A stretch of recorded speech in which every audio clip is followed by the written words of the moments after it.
Matapos mapatunayan ni Pilo ang kanyang tapang sa pagligtas kay Anita, napagtanto niyang hindi sapat ang kanyang lakas at kasanayan upang tuluyang protektahan ang kanyang baryo laban sa mas malalakas pang nilalang ng kadiliman.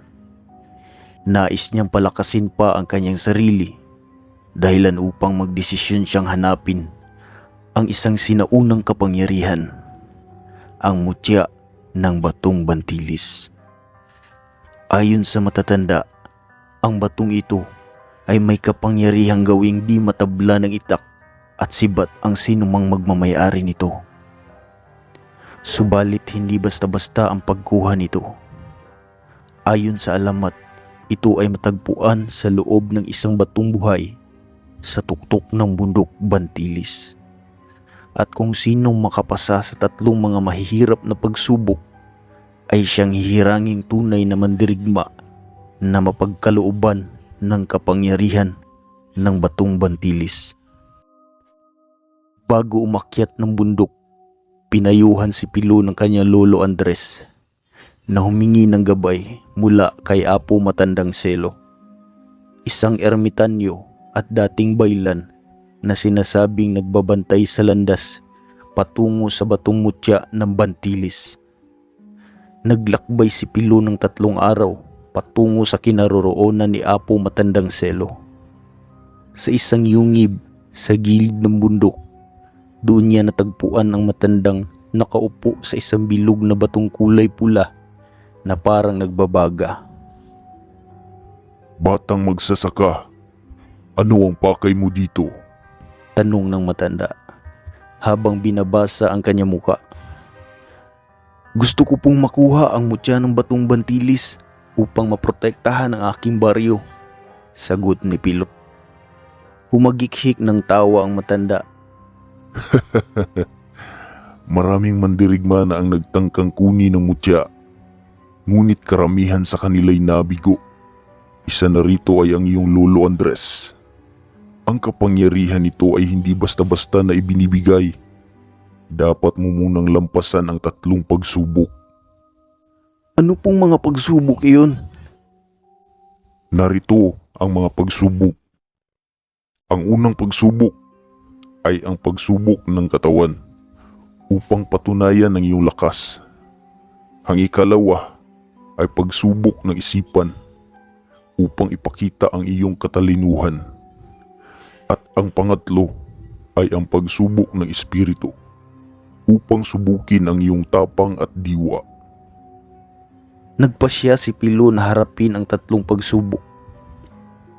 Matapos ihanda ni Pilo ang kanyang sarili sa pagkuha ng mutya ng batong Bantilis, ipiniliwanag sa kanya ni Apo Matandang Selo na ang unang pagsubok ay pagsubok ng katawan, isang laban upang patunayan ang kanyang lakas, liksi at tatag sa gitna ng panganib. "Marami ang nabigo sa unang pagsubok na ito," Wika ng matanda habang tinuturo ang isang lumang daan patungo sa isang talampas sa gilid ng bundok. "Kung hindi mo kayang ipaglaban ang sarili mo, paano mo ipagtatanggol ang iba?" Tumango si Pilo, hinanda ang kanyang sarili at sinundan ang madilim at masukal na daan. Habang naglalakad si Pilo ay unti-unting nagbabago ang kapaligiran. Mula sa luntiang gubat, naging tuyo at tigang ang lupa. Ang hangin ay unti-unting uminit. Sa bawat hakbang niya, nararamdaman niyang tila unti-unting sinusunog ang kanyang balat. Nakarating siya sa isang malawak na talampas, napapaligiran ng matatarik na bangin. Sa gitna nito ay may isang malaking bilog na bato na nag-aalab, tila isang lumang altar na ginagamit sa sinaunang ritual. Biglang umihip ang mainit na hangin at mula sa kawalan, isang malalim at nakakayanig na halakhak ang pumuno sa paligid. "Matagal na akong naghihintay ng isang mandirigmang may tapang." Mula sa anino ng nagbabagang bato, Unti-unting lumitaw ang isang nakakatakot na nilalang. Ito ay ang ulong apoy. Ang nilalang ay may katawan ng isang higanting mandirigma, matipunong mga bisig at dibdib na mistulang nililok mula sa pinakamatigas na bato. Ngunit ang pinakakapansin-pansin na anyo nito ay ang ulo nitong nagliliyab sa apoy. Hindi ito ordinaryong apoy. Ito ay kulay bughaw at lila. Tila isang maalab na espiritu na hindi kayang patayin ng hangin at tubig. Sa isang iglap, biglang bumuga ng mainit na usok ang halimaw, dahilan upang halos hindi makahinga si Pilo. Ang paligid ay nagbago, parang naging isang disyerto na nagbabagang abo. Kung nais mong makuha ang mutya ng batong bantilis, ipakita mong karapat-dapat ka. Sigaw ng halimaw. Biglang sumugod ito, hawak ang isang mahabang sibat na naglalagablab sa apoy. Mabilis na umiwas si Pilo. Tumalon patalikod upang makaiwas sa hampas ng sibat. Ngunit sa sobrang lakas ng halimaw, nang tumama ang sibat sa lupa, lumindol ito at sumabog ang alikabok. Napaatras si Pilo, halos matumba sa lakas ng alon ng init. Alam niyang hindi niya ito matatalo sa lakas lamang.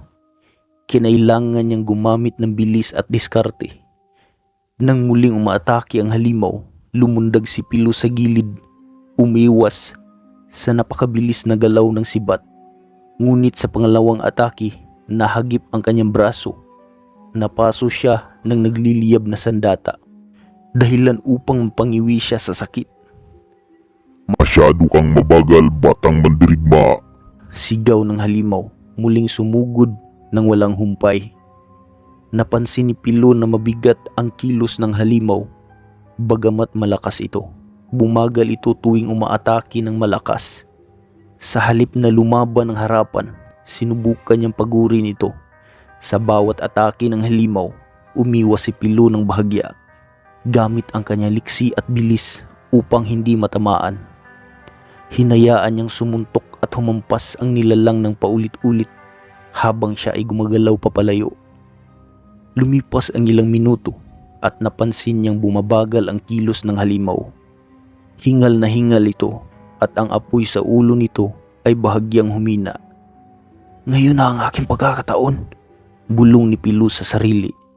Sa isang mabilis na galaw, tumakbo si Pilo paharap sa halimaw, tila isang liyong handang umaatake. Itinaas ng halimaw ang kanyang naglalagablab na sibat upang itarak sa kanya, pero bago ito bumagsak, biglang dumulas si Pilo sa ilalim nito. Umikot sa likod ng halimaw at ginamit ang kanyang buong lakas upang sipaing pabagsak ang isa nitong tuhod. Nawala sa balanse ang halimaw, lumuhod ito sa lupa. Sa sandaling iyon, mabilis na lumundag si Pilo at ginamit ang kanyang itak upang tamaan ang nagliliyab na ulo ng halimaw. Sa sandaling tinamaan ito, biglang nagliyab ng mas matindi ang buong katawan ng halimaw. Nagsimulang magliyab ang paligid at mula sa loob ng apoy, isang sigaw na galit ang umaalingaw-ngaw. Hindi pa ito tapos, bata! Isang malakas na pagsabog ang sumunod at sa gitna ng nag-aalab na hangin, tuluyang naglaho ang ulong apoy. Nanatiling nakatayo si Pilo sa gitna ng nagliliyab na alikabok, hingal na hingal. Sa kanyang likuran, unti-unting kumalma ang paligid at bumalik sa normal ang talampas. Sa kanyang harapan naman, mula sa abo ng natatalong halimaw, lumitaw ang isang bilog na pulang marka sa lupa. Napagtagumpayan mo ang unang pagsubok, bulong ng hangin. Isang mahiwagang tinig na tila nagmumula sa kalangitan. Ngunit hindi pa rito nagtatapos ang iyong paglalakbay. Sa puntong iyon, alam ni Pilo na mas mahirap pa ang mga susunod na mga pagsubok. Ngunit sa kanyang puso, mas lalo siyang tumibay. Isa siyang mandirigmang handang ipaglaban ang kanyang bayan at wala nang makakapigil sa kanya. Matapos mapagtagumpayan ni Pilo ang unang pagsubok laban sa ulong apoy, nagbalik siya kay Apo Matandang Silo, ang tagapagbantay ng landas, tungo sa mutya ng batong bantilis. Sa kanyang muka ay may bahagyang mga paso mula sa apoy ng halimaw, ngunit sa kanyang mga mata ay nabuo ang bagong tapang at kumpiyansa. Napagtagumpayan mo ang apoy, batang mandirigma. Sabi ng matanda habang nakaupo sa isang lumang batong may mga nakaukit na lumang sulat baybayin. Ngunit hindi sapat ang lakas lamang upang makuha ang mutya. Ngayon, susubukin naman ang iyong talino at diskarte. Tumingala ang matanda at itinuro ang isang madilim na kagubatan sa itaas ng bundok. Ang pangalawang pagsubok ay ang palaisipan ng nawawalang daan. Sa loob ng kagubatang ito, walang direksyon, walang bituin at walang araw upang magsilbing gabay. Kung hindi mo malalagpasan ang pagsubok, maliligaw ka roon magpakailanman, Pilo. Huminga ng malalim si Pilo at pumasok sa masukal na kagubatan. Pagkapasok pa lang ni Pilo, napansin niyang kakaiba ang kagubatang ito. Masyadong tahimik, walang huni ng ibon, walang kaluskus ng hayop, at kahit ang hangin ay tila huminto sa paggalaw. Habang naglalakad siya, napansin niyang tila paulit-ulit ang tanawin sa paligid. Ang parehong punong may baluktot na katawan at ang bato na may hugis mukhang nakangiti ay lagi niyang nadadaanan. Nagpatuloy siya sa paglalakad ng ilang oras, ngunit sa bawat hakbang, bumabalik lang siya sa parehong lugar. Para siyang niluloko ng kagubatan. Ito ba ang sinasabi nilang walang katapusang kagubatan? Bulong niya sa sarili. Naisip niyang huminto muna at pag-isipan ang sitwasyon. Hindi niya maaaring daanin sa lakas ang pagsubok na ito. Kailangang gamitan niya ng talino. Habang nakaupo siya sa isang lumang ugat ng puno, may narinig siyang mahihinang bulong sa hangin. Pilo, bakit ka pa nagpapatuloy? Hindi mo na matatagpuan ang daan palabas. Agad siyang tumayo at hinugot ang kanyang itak. Ha? Mga engkanto! Sa kanyang paligid, unti-unting lumitaw ang mga anino ng malababaing nilalang na may mahahabang buhok at mapuputlang mukha. Ang kanilang mga mata ay kumikislap sa dilim. Sumama ka na sa amin, Pilo. Sabay-sabay nilang sinabi.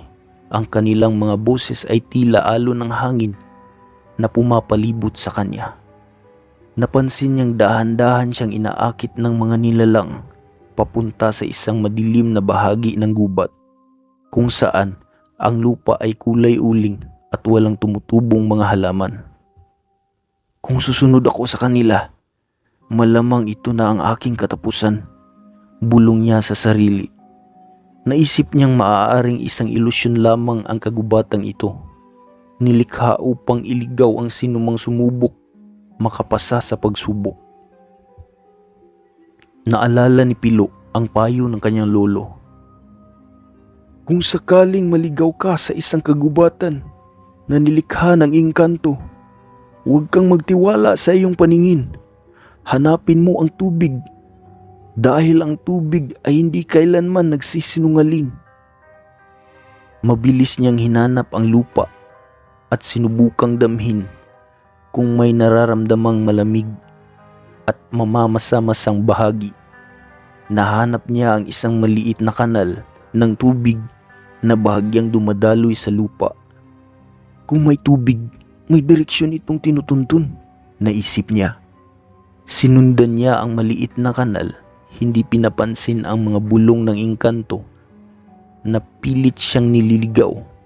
Habang sumusunod siya sa tubig, naramdaman niyang unti-unting naglalaho ang anino ng mga nilalang. Lumakas ang kanyang loob at bumilis ang kanyang hakbang. Matapos ang ilang minutong pagsunod sa daloy ng tubig, napansin niyang palakas ng palakas ang tunog ng agos, hanggang sa nakita niya ang isang maliit na ilog na tila nagmumula sa ilalim ng isang lumang puno. Napansin niya rin ang kakaibang marka ng puno. Mga baybayin na tila nakaukit ng napakatagal na. Ito ang lagusan palabas. Dumaan siya sa ilalim ng punong may ugat na parang lagusan at sa kanyang paglabas, nakita niya ang isang malawak na parang. Ang kagubatan na kanina lang ay parang walang katapusan. Ngayon ay bigla na lang nawala na tila isang panaginip. Sa gitna ng parang, nakatayo si Apo Matandang Selo. Nakangiti habang nakasandal sa kanyang tungkod. Napagtagumpayan mo ang ikalawang pagsubok. Sabi ng matanda. Ngayon, nalampasan mo na ang panlilinglang ng mga engkanto. Ngunit ang huling pagsubok, ang pinakamahirap sa lahat. Huminga ng malalim si Pilo. Alam niyang hindi pa tapos ang kanyang laban. Ngunit ang kanyang puso ay puno ng determinasyon.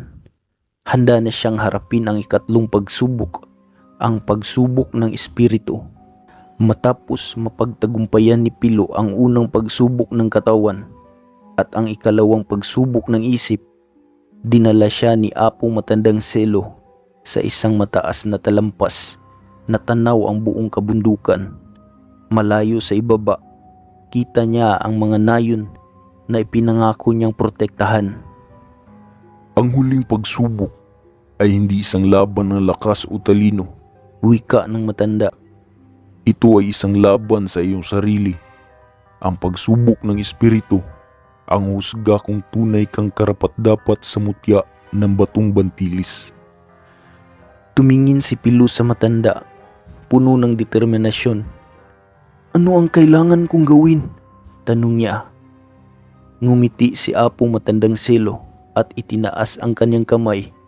Biglang lumakas ang hangin at sa isang iglap, nabalot ng makakapal na ulap ang buong paligid. Nang maglaho ang ulap, nasa ibang mundo na si Pilo. Nagising si Pilo sa isang lugar na tila walang hangganan. Madilim, walang araw, at walang buwan. Sa ilalim ng kanyang mga paa ay isang makapal na hamog at sa paligid ay parang may gumagalaw na anino. Pilo! Isang tinig ang bumulong sa kanya, malamig at puno ng hinanakit. Lumabas mula sa dilim ang isang babaeng matanda na may baluktot na katawan at mukhang puno ng hinagpis. Ang kanyang mata ay walang buhay at ang kanyang balat ay parang tuyong kahoy. Bakit mo kami iniwan? Tanong ng matanda. Ang boses ay nanginginig sa hinanakit. Nanlaki ang mata ni Pilo. Lola! Ikaw po ba yan? Hindi makapaniwala si Pilo sa nakikita. Ang kanyang yumaong lola na nag-aruga sa kanya noong siya'y bata pa ay nakatayo sa harapan niya. Pero may kung anong kakaiba. Malamig ang kanyang presensya at sa kanyang mata ay walang bakas ng pagmamahal na dati ito'y puno ng pagmamahal. Sa isang iglap, lumitaw mula sa dilim ang iba pang muka. Ang kanyang mga yumaong kaibigan at mga kakilala sa baryo. Lahat ay nakatingin sa kanya nang may lungkot at paninisi. Iniwan mo kami, Pilo. Bakit hindi mo kami nailigtas? Isa kang duwag. Hindi mo kami kayang protektahan. Dumadagundong ang paligid at sa isang iglap, lumitaw ang nakaraan ni Pilo. Mga alaala ng kanyang kabiguan, ng kanyang mga kasalanan, at ng kanyang mga kahinaan. Nakita niya ang kanyang sarili noong bata pa. Isang takot na batang hindi kayang ipaglaban ang sarili. Nakita niya rin ang araw na hindi niya nailigtas ang isa niyang kababaryo na nahulog sa pangpang. Isa kang mahina, Pilo. Biglang bumigat ang kanyang katawan. Pakiramdam niya'y hinihila siya ng anino sa lupa habang bumibigat ang kanyang dibdib sa lungkot at pagsisisi. Dito niya naunawaan ang tunay na kalaban ay hindi halimaw o engkanto, kundi ang sarili niyang takot at pagdududa. Hinila siya ng madilim na anino pababa. Sinasakal siya ng kanyang sariling pangamba. Kung magpapadala siya rito, hindi na siya makakalabas pa sa pagsubok na ito. Huminga ng malalim si Pilo at ipinikit ang kanyang mga mata. Naalala niya ang dahilan kung bakit siya narito. Hindi para patunayan ang kanyang sarili sa iba, kundi para ipaglaban ang mga taong nangangailangan ng proteksyon. Hindi ko man nailigtas ang lahat sa nakaraan, pero hindi iyon nangangahulugan na isa akong duwag, wika niya sa sarili. Hindi ako perpekto, pero may pagkakataon pa akong itama ang lahat. Hindi ako susuko. Nang iminulat niya ang kanyang mga mata, bumalik ang liwanag sa paligid. Ang mga multo ng nakaraan ay unti-unting naglaho at ang aninong humihila sa kanya pababa ay nawala. Sa kanyang harapan, nakita niya ang kanyang lola. Ngayon ay may mapayapang ngiti sa mukha. Ipinakita mo na hindi ka kayang lamunin ng dilim, apo, wika ng matanda. Karapat-dapat ka sa mutya.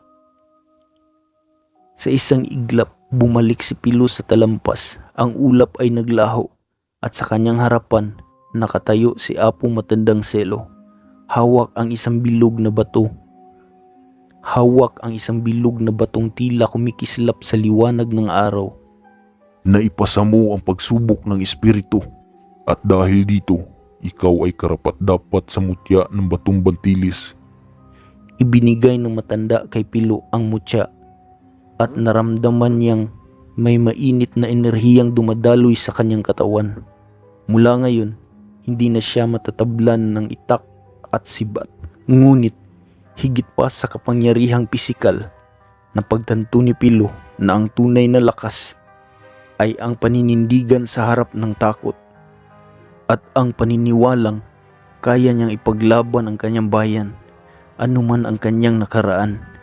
Ngayon, handa na siyang harapin ang mas malaking panganib na naghihintay sa kanya.